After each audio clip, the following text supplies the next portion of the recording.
देखो ये फंक्शन दिया गया है greatest integer x square plus under root of fractional part of x का स्क्वायर। इस फंक्शन को हमें 0 पर 1 पर और 1 के अलावा सारे इंटीजर्स पर चेक करना है। देखो ध्यान दो, जैसे कि अगर हम इसको x बराबर 0 पर चेक करेंगे, देखो क्या होगा, ये फंक्शन है greatest integer x square plus under root of fractional part of x का स्क्वायर।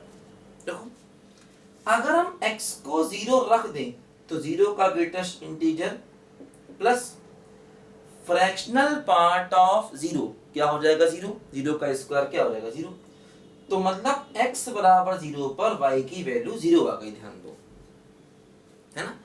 x बराबर 0 पर देखो y की वैल्यू 0 आ गई, है ना, क्योंकि 0 का ग्रेटेस्ट इंटीजर 0 और ये देखो 0 का रिजल्ट क्या हो जाएगा 0, 0 पर वैल्यू 0। देखो जैसे अगर हम 0 पर निकालें राइट हैंड डेरिवेटिव तो x square under root fractional part of x।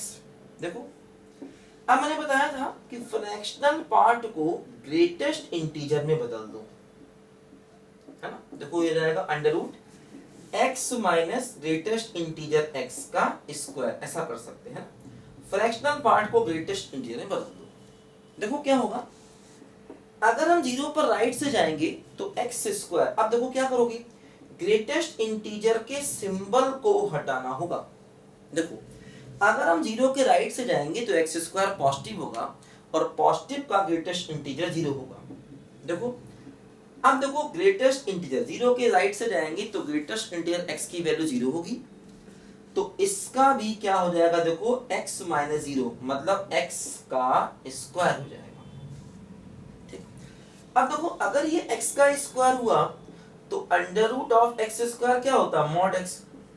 अब 0 पर अगर तुम मॉड का, देखो 0 प्लस से जा रहे हैं, 0 प्लस से जा रहे हैं, अगर हम 0 प्लस से जा रहे हैं तो मॉड x की वैल्यू x हो जाएगी और हमें आंसर भी 0 ही मिल जाएगा।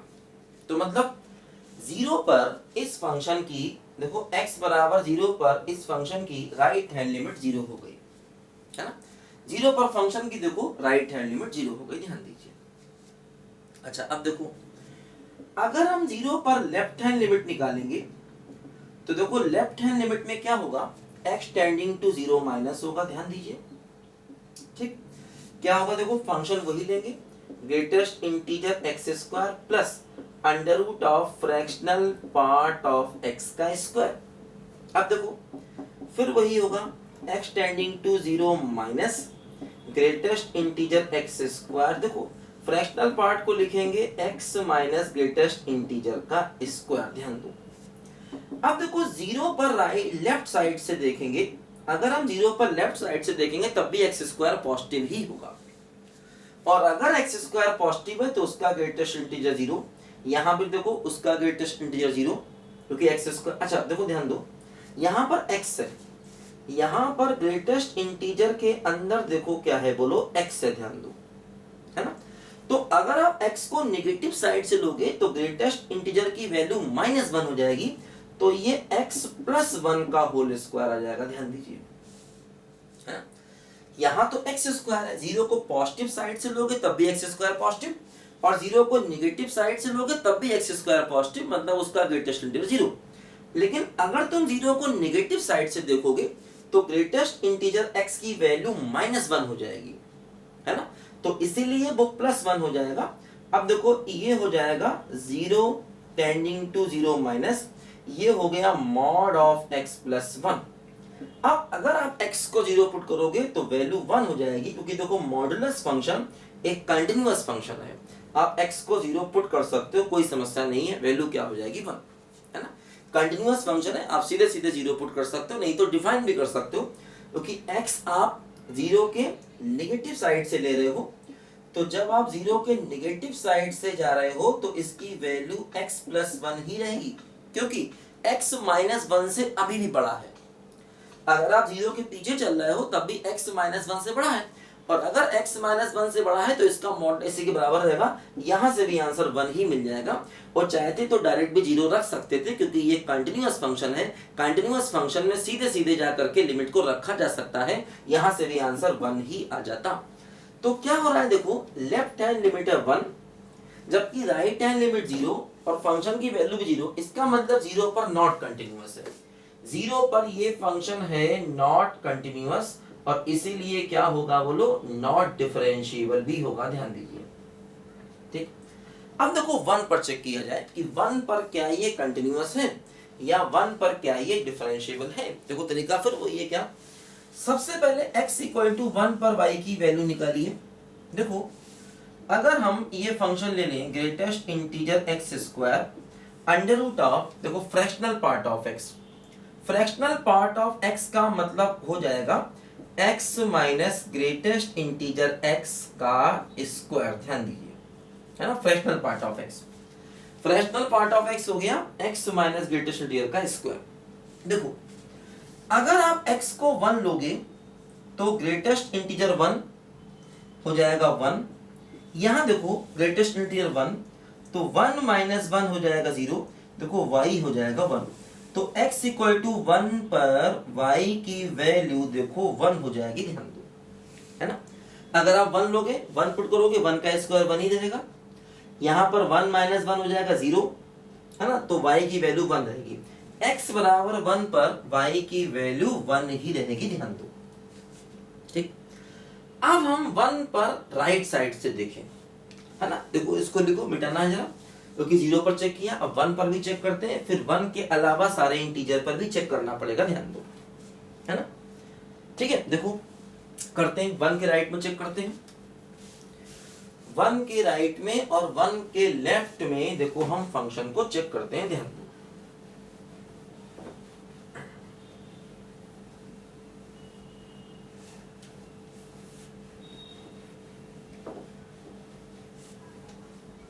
देखो अगर हम 1 के राइट में जाएं तो देखो क्या होगा। 1 पर राइट हैंड लिमिट अगर हम निकालें 1 प्लस, तो क्या होगा, greatest integer x square under root of, देखो फ्रैक्शनल पार्ट क्या हो गया, ये हो गया x minus greatest integer x, है ना, और उसका भी होल स्क्वायर। देखो फ्रैक्शनल पार्ट को लिख दिया x माइनस ग्रेटेस्ट। देखो ध्यान दो, अगर हम 1 के राइट में जाएंगे तो देखो क्या होगा, 1x अगर 1 से बड़ा है तो x स्क्वायर भी 1 से बड़ा होगा। अगर x 1 से बड़ा है तो x स्क्वायर ही 1 से बड़ा होगा। तो उसका ग्रेटेस्ट इंटीजर 1 हो जाएगा। ध्यान दो, है ना, क्योंकि देखो पहले ग्रेटेस्ट इंटीजर को हटाना होगा फिर लिमिट लगा सकते हैं। x अपनी जगह ही रहेगा। कितने सवाल मैंने आपको इस टाइप के बताए। देखो ध्यान दो, ग्रेटेस्ट x 1 से बड़ा है तो ग्रेटेस्ट इंटीजर 1 हो जाएगा। x को 1 रख दो तो y की वैल्यू 1 हो जाएगी। तो देखो ये 1 पर आ गया क्या, राइट हैंड लिमिट। ध्यान दो, है ना। अब देखो अगर हम लेस देन 1 पर लें, अगर हम लेस देन 1 पर लें तो क्या होगा, देखो 1 minus greatest integer x square under root of x minus greatest integer x का स्क्वायर। देखो अगर हम 1 के पीछे जाएंगे, अगर हम 1 के पीछे जाएंगे तो x स्क्वायर भी 1 से कम ही होगा, है ना। अगर हम x को 1 से बढ़ा लेंगे तो x स्क्वायर 1 से बड़ा होगा, है ना। देखो जैसे क्या होता है, y बराबर एक्स स्क्वायर अगर हम देख रहे हैं तो y बराबर एक्स स्क्वायर में देखो क्या होगा, अगर x 1 है तो y भी 1 होगा। अगर हम 1 के आगे जाएंगे तो x स्क्वायर 1 से बड़ा होगा, ग्रेटेस्ट इंटीजर 1। अगर हम 1 के पीछे जाएंगे तो x स्क्वायर 1 से कम होगा और ग्रेटेस्ट इंटीजर 0 हो जाएगा, है ना। अगर हम 1 के पीछे जाएंगे तो x स्क्वायर 1 से कम होगा, ग्रेटेस्ट इंटीजर 0 हो जाएगा। देखो यहां पर भी अंडर रूट, अगर आप x को 1 से कम लेंगे तो ग्रेटेस्ट इंटीजर x 0 हो जाएगा। ध्यान दो, तो x माइनस 0 का स्क्वायर। देखो ये हो गया x टेंडिंग टू 1 माइनस और under root of x square. तो ये देखो हो गया क्या, x टेंडिंग टू 1 माइनस और मॉड ऑफ x। अब आप x को 1 रख दें तो वैल्यू 1 हो जाएगी। देखो मॉड में लिमिट सीधे रख सकते हैं और नहीं तो डिफाइन भी कर सकते हैं, डिफाइन करके भी कर सकते हैं। भाई 1 के पीछे जाएंगे तो मॉड x क्या रहेगा, x रहेगा, क्योंकि मॉड x ग्रेटर देन 0 पर हमेशा पॉजिटिव होता है। तो अगर आप 1 के पीछे जाओगे तो मॉड x की वैल्यू x ही रहेगी, ठीक। तो वहां से भी आंसर 1 ही आ जाएगा। तो क्या हुआ देखो, 1 पर right hand limit 1, left hand limit 1 और y की वैल्यू भी 1, यानी 1 पर हमारा फंक्शन क्या हो गया बोलो, कंटिन्यूअस हो गया। ध्यान दो 1 पर हमारा फंक्शन देखो यहां से कंटिन्यूअस हो गया। बोलो भाई 1 पर हमारा फंक्शन कैसा हो गया बोलो, कंटिन्यूअस हो गया। देखो ध्यान दो, है ना, 1 पर हमारा फंक्शन देखो यहां पर कंटिन्यूअस हो गया, ठीक है। तो 1 पर अगर फंक्शन कंटिन्यूअस है, अब 1 पर डिफरेंशियबिलिटी को भी चेक किया जा सकता है। बोलो भाई 1 पर फंक्शन हमारा देखो कंटिन्यूअस है, अब हम 1 पर डिफरेंशियबिलिटी को भी आसानी के साथ में देखो चेक कर सकते हैं कि भाई 1 पर डिफरेंशिएबल होगा कि नहीं होगा। बोलो भाई 1 पर हम डिफरेंशियबिलिटी भी आसानी से चेक कर सकते हैं क्योंकि 1 पर फंक्शन कंटिन्यूअस तो है। अब डिफरेंशियबिलिटी को भी चेक किया जा सकता है और डिफरेंशियबिलिटी को चेक करने का तरीका देखो बताते हैं। लिखो पहले, जल्दी से लिखो इसको यहाँ तक पहले।